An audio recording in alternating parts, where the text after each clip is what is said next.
Hey guys, and welcome back to Dogforge. My name's Paul, and welcome to our overview of Tasha's Cauldron to Everything. Grab your inkpots, because today we're taking a look at the Order of the Scribes Wizard.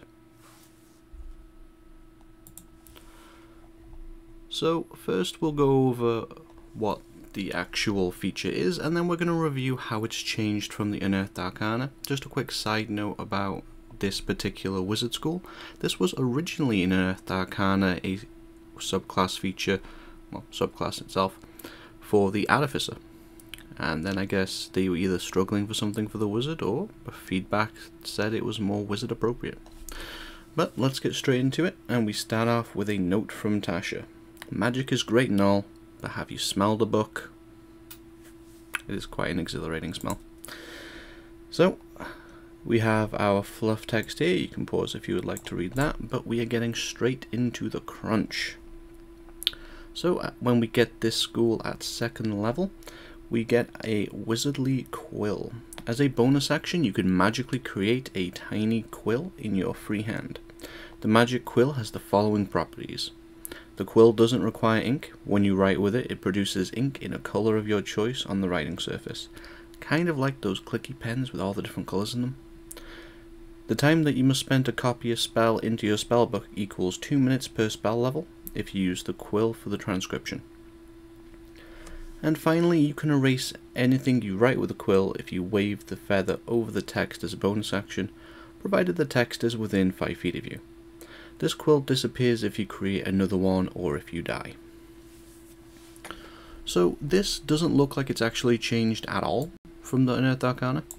It is primarily a ribbon ability, something that feels flavorful to fill out being a Order of Scribes. The really useful thing here is if you're finding spells out in the wild, this second bullet point can make it a lot more convenient in order for you to actually copy those spells in, especially if you're on a time crunch. Moving on to the bulk of the 2nd level features though, is our Awakened Spellbook. So using specially prepared inks and ancient incantations passed down by your wizardly order, you have awakened an arcane sentience within your spellbook. While you are holding the book, it grants you the following benefits. You can use the book as a spellcasting focus for your wizard spells. When you cast a wizard spell with a slot, you can temporarily replace its damage type with a type that appears in another spell in your spellbook, which magically alters the spell's formula for this casting only. The latter spell must be of the same level as the spell slot you expend. And finally, when you cast a wizard spell as a ritual, you can use the spell's normal casting time rather than adding 10 minutes to it. Once you use this benefit, you can't do so again until you finish a long rest. If necessary, you can replace the book over a course of a short rest by using your wizardly quill to write arcane sigils in a blank book or magic spellbook to which you've attuned. At the end of the rest, your spellbook's consciousness is summoned into the new book, which the consciousness transforms into your spellbook along with all its spells. If the previous book still exists somewhere, all the spells vanish from its pages. Now this is pretty good overall for a wizard. So first of all, that worry about losing your spellbook and the gold cost associated with that, that's no longer going to be an issue because you can just replace it, freeing up all your gold for seeking out and bribing wizards to access their spellbooks and then scribing them in even faster than the other wizards. Using it as a spellcasting focus it sounds like a great benefit, but in practice it's just compensating for the class, as you have to have the spellbook in hand to benefit from some of its features. This just means that you don't have to have the spellbook and a focus in your hand, you can just use the spellbook. Now, the second bullet point where you get to change damage types can be a little confusing to read. This has definitely been toned down compared to previous editions, and we've seen this kind of ability in 2 previous wizards. So, as long as you have a spell over the same level with a different damage type, you can then switch the damage to that type. So just because you have Chill Touch does not mean that you can make your Fireball necrotic damage. You would need to have a 3rd level spell of necrotic damage in order to do that. That's a nice change, and I feel that brings the balance far more down in line with everything else. The final benefit just reinforces that the wizard is easily the best ritual caster in the game. Taking a look at the UA, Awaken Spellbook is its feature on the right over here. The focus is the same. It has, so originally it did not clarify or restrict you in terms of needing it to be the same level. This is a large point of balance and a major change in this feature. If you are using the UA, I would encourage you to speak to your DM about whether or not you would actually be able to keep it that way, because it is a much more powerful feature in the UA. Moving on to the 6th level feature, Manifest Mind. Now, Manifest Mind lets you bring out this little guy, although he doesn't have to look like a wise glasses wearing scholar. And there is obviously a bit of a difference already, as basically the 6th and 10th level features have been swapped around. So, Manifest Mind, 6th level, you can conjure forth the mind of your Awaken Spellbook. As a bonus action, while the book is on your person, you can cause the mind to manifest a tiny spectral object. This is not a creature, it is an object, hovering in an occupied space of your choice within 60 feet of you. The Spectral Mind is intangible and doesn't occupy its space, and it sheds dim light in a 10-foot radius. It looks like a ghostly tome, a cascade of text, or a scholar from the past, your choice. While manifest, the Spectral Mind can hear and see. It has dark vision with a range of 60 feet. The mind can telepathically share with you what it sees and hears, no action required. Whenever you cast a wizard spell on your turn, you can cast it as if you were in the Spectral Mind space, instead of your own using its senses. You can do so a number of times per day equal to your proficiency bonus, and regain all expended uses when you finish a long rest.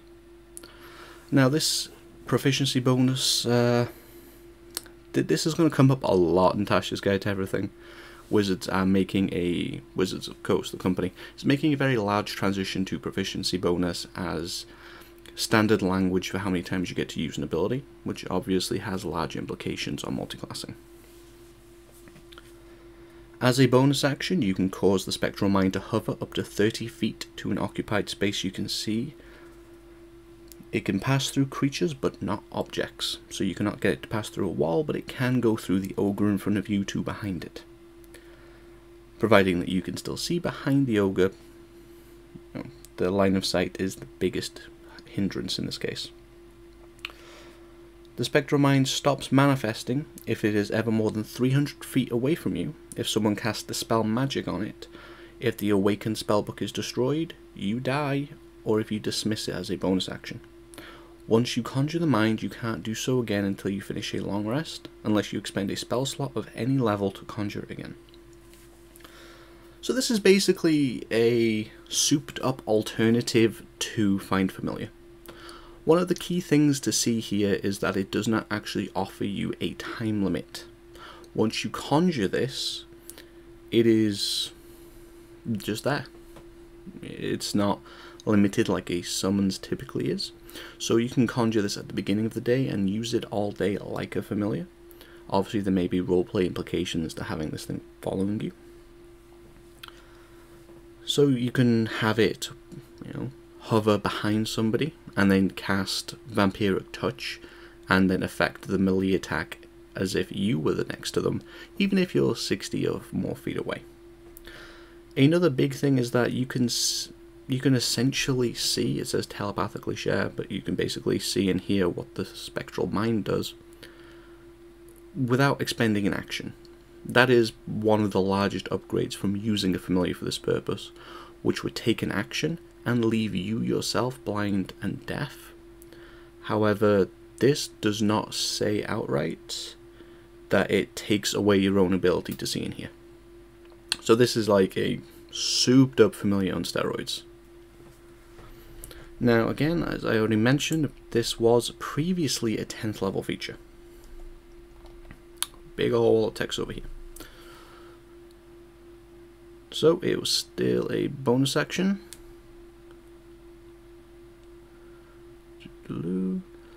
So it used to be a creature. That's one of the biggest changes coming over besides the level change. It's now no longer a creature, it's an object. Objects can be destroyed, so this does not mean that it's invulnerable, but it means that it can't be targeted by certain things, and that includes buffs. You can, if it was still like this, you could cast Dragon's Breath on it. You cannot do that anymore.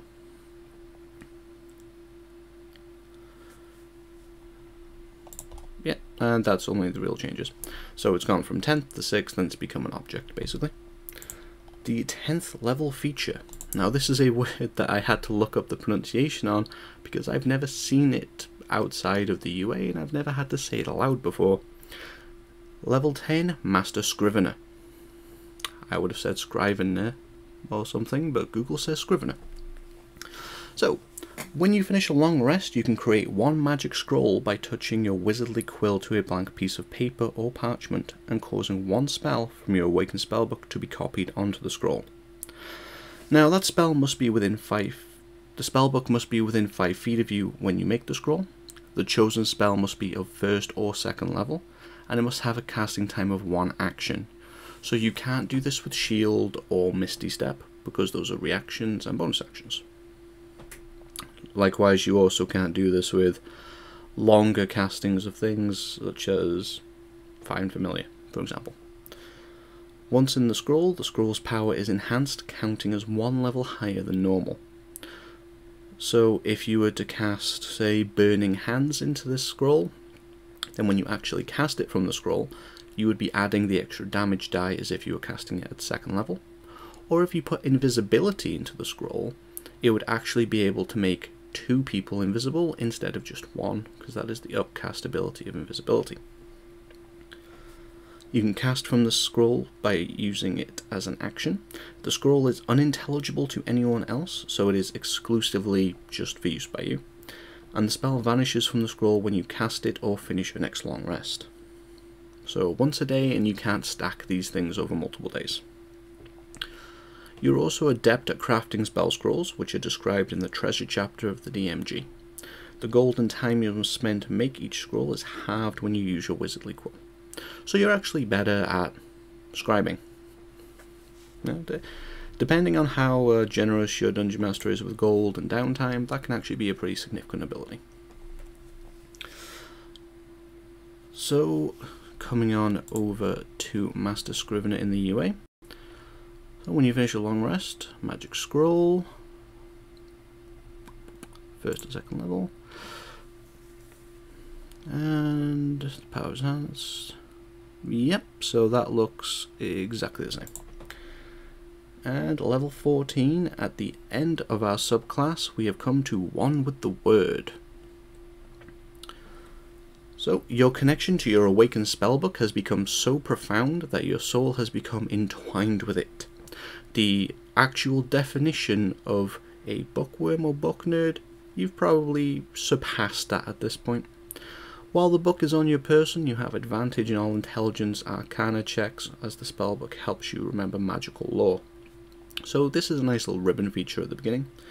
And then the actual meat of it is coming now. So, moreover, if you take damage while your spellbook's mind is manifested, you can prevent all of that damage to you by using your reaction to dismiss the Spectral Mind, using its magic to save yourself. So, as a reaction, you can say no damage whatsoever. Whether it's 30 or 300, you just take no damage. And this dismisses your Spectral Mind as a consequence. But here is the real cost, because Spectral Mind, you can just spend a spell slot to get that back. But when you use this ability, you then roll 3d6, and then your spellbook temporarily loses spells of your choice that have a combined spell level equal to that roll or higher. For example, if the roll's total is 9, spells vanish from the book that have a combined level of at least 9. That could mean 1 9th level spell, 3 3rd level spells, and so on. If there aren't enough spells in the book to cover this cost, you drop to 0 hit points. Until you finish 1d6 long rest, you are incapable of casting lost spells, even if you find them on a scroll or in another spellbook. After you finish the required number of rests, the spells reappear in the spellbook. and once you've used this reaction, you cannot do so again until you finish your long rest. So that is a pretty hefty cost, but one little thing that I'm going to point out here is that even if you have used this so much, you are in an ultra deadly campaign or things have gone really, really, really wrong, and over a period of days you have lost all of your spells as a 14th or higher level wizard. If you do not have enough spells to cover the cost, you can still negate damage to some degree. Now it says that you drop to 0 hit points. If the damage you take would have been enough to instantly kill you, you can still negate that regardless of if you can actually pay the cost or not. So that's just a nice little thing there. Now I believe this was toned down quite a bit from the UA. I believe you used to use them permanently. Okay, yeah. So in the UA, you would it's a lot more convoluted. So it used to allow you to teleport back and forth with your Spectral Mind. That is completely ripped out.